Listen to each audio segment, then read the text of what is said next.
आता आपले गुरुवार मार्गशीर्ष महिन्यातले आता चालू होणार आहे, तेव्हा आपण काय करायचं, समजा संध्याकाळी जेवण उपवास सोडताना गोड काहीतरी पाहिजे ना देवीसाठी, तर हे असे आपण प्रकार बनवायचे गोड.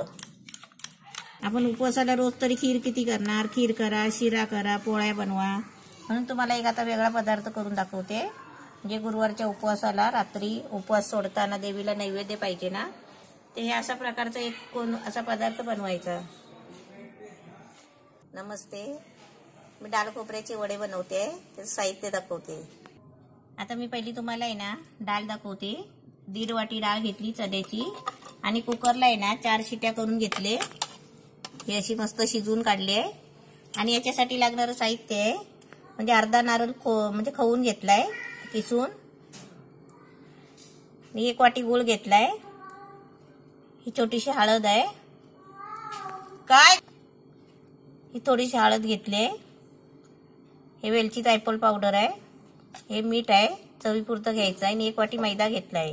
आणि आपल्याला जास्त मैदा लागला ना तर आपण परत घ्यायचं. आणि हे तांब्यावर पाणी आहे. आता मी पहिलं आहे ना खोबरं, गूळ आणि ही डाळ याचं मी सारण बनवून घेते. म्हणजे डाळ वाटायची नाही आहे, डायरेक्ट आपल्याला फ्राय करायची आहे. सगळं मिक्स करून घ्यायचं आहे गरम करून. गॅस पेटवलाय, बिडाचा तवा घेतलाय. आता बिडाच्या तव्यामध्ये का करते, सगळं तवा खोल आहे ना, त्याच्यामध्ये कुठली पण गोष्ट होऊ शकते. आता मी हे सारण आहे ना, ही डाळ तशी घालून घ्यायची. डाळ मस्त शिजले. आणि हे सारण आहे ना वाटायचं नाही.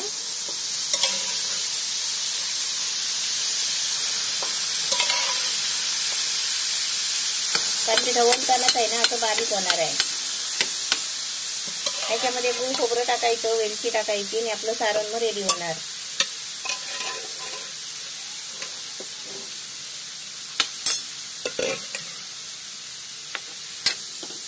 हे डाळ आहे ना अशी आपण हे म्हणजे अशा टोपामध्ये घेतला तरी चालेल, कढईमध्ये घेतला तरी चालेल. अशी म्हणजे दाबून घ्यायची जरा, म्हणजे वाटायची काही गरज नाहीये. आपल्याला ह्याचे आहे ना लाडू सारखे गोळे बनवायचे आहेत.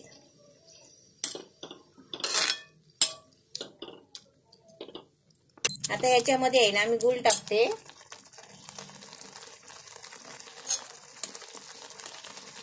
आपल्याला जेवढं गोड पाहिजे तेवढं घ्यायचं. आपल्या घरात मध्ये गोड कोणाला कमी पाहिजे असेल तर गूळ कमी घ्यायचं, आणि गोड जास्त पाहिजे तर गूळ जास्त घ्यायचं. आपण जसं पूर्ण पोळीचं सारण बनवतो ना तसंच आहे, फक्त डाळ वाटायची नाही. एकदम मस्त सुकं करून घ्यायचं आहे. हे सुकायला आलं ना की त्याच्यानंतर खोबरं टाकायचं आणि वेलची टाकायची, वेलची पावडर. तुम्हाला नंतर दाखवते. डाळ मस्त शिजली बघा. अशी चांगली 4-5 शिट्या केली ना डाळ शिजते चांगली. आणि वाटायची आता याच्यामध्ये मी चमच्याने असं आहे ना दाबून दाबून डाळ वाटली आहे याच्यामध्ये. आणि आता याच्यात मध्ये खोबरं टाकते.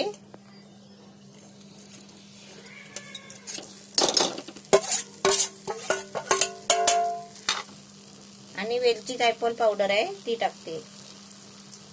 आता एवढाच फरक आहे की आपण पुरणपोळ्या बनवतो ना तर डाळ वाटायला लागते, आणि ही तुम्हाला मी वेगळी डिश बनवते. तुम्हाला समजा पोळ्या बनवायला नाही आली ना तर असा एक पदार्थ बनवायचा. आता चांगला आहे ना याचा गोळा करून घेते.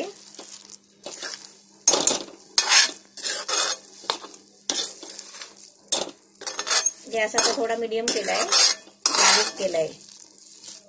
हे एकदम सुकं करायचं आहे, हलवून हलवून आहे ना त्याचं सुकं करायचं. कारण आपल्याला आहे ना त्याचे गोळे करायचे आहेत. एकदम मस्त बघा असं बारीक झालंय चमच्याने दाबून दाबून.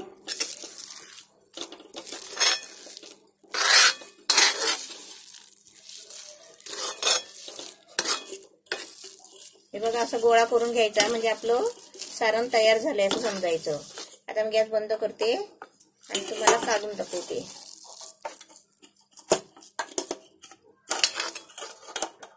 हे आहे ना थंड व्हायला द्यायचं. तोपर्यंत आपल्याला मैद्याची पेस्ट बनवायची आहे. आपण भजीला करतो ना तसं मैद्याचं पातळ ग्रेव्ही बनवायची आहे. हे आपलं सारण तयार झालंय. आता मी तुम्हाला मैद्याची पिठी करून दाखवते. एक छोटी पातेली घेतली आहे, त्याच्यामध्ये आता हे मैदा टाकायचं. आपल्याला जास्त आहे ना, हे सारण आता जास्त आहे ना, तर आपण एक अर्धी वाटी जास्त पण घेऊ शकता.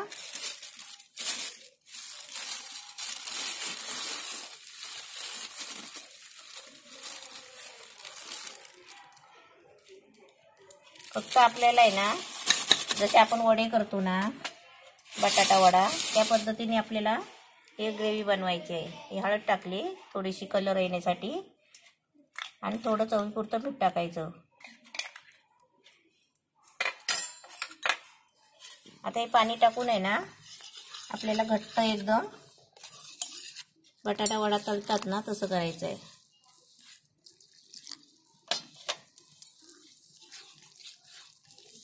ग्रेव्ही बनवताना आहे ना, असं काय केलं ना, तर असं कोलगट भांडा घ्यायचा.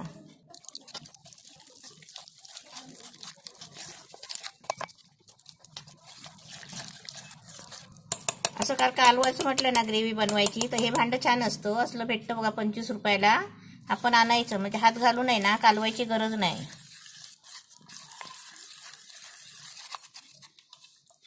नाही तर आपल्याला हाताने मिक्स करायला लागतो.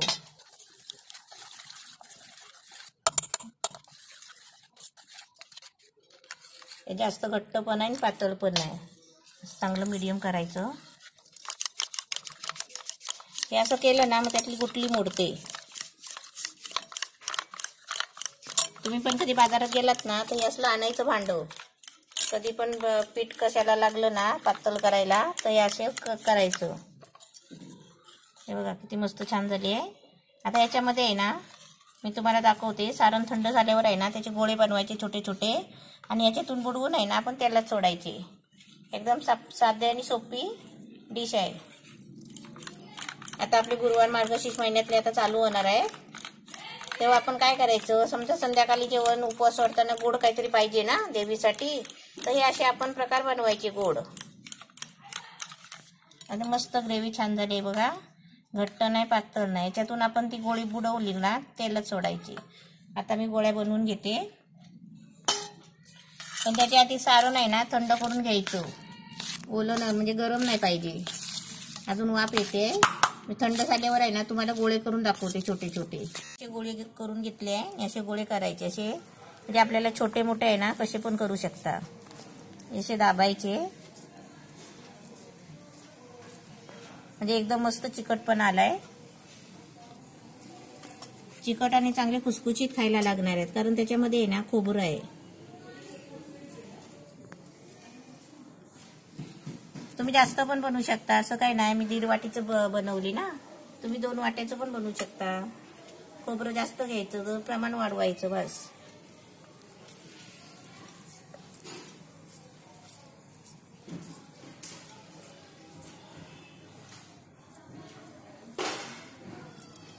आपण उपवासाला रोज तरी खीर किती करणार, खीर करा, शिरा करा, पोळ्या बनवा. म्हणून तुम्हाला एक आता वेगळा पदार्थ करून दाखवते. म्हणजे गुरुवारच्या उपवासाला रात्री उपवास सोडताना देवीला नैवेद्य पाहिजे ना, ते हे अशा प्रकारचा एक असा पदार्थ बनवायचा. सर्व गोळे आपले मस्त छान तयार झालेले आहेत. आता आपण पिठामध्ये बुडवायचे आणि तेलात सोडायचे.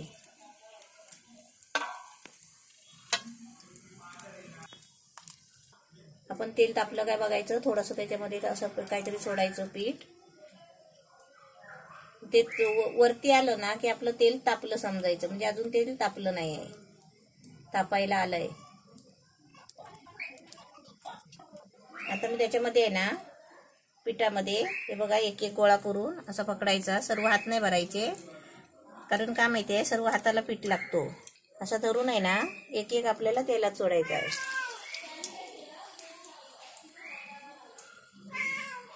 काय दिल आवाज देते.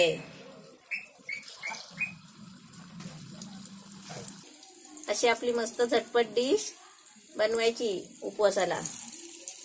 म्हणजे उपवास सोडताना, उपवासाला खायचं नाही, कारण त्याच्यामध्ये चण्याची डाळ आणि मैदा आहे ना.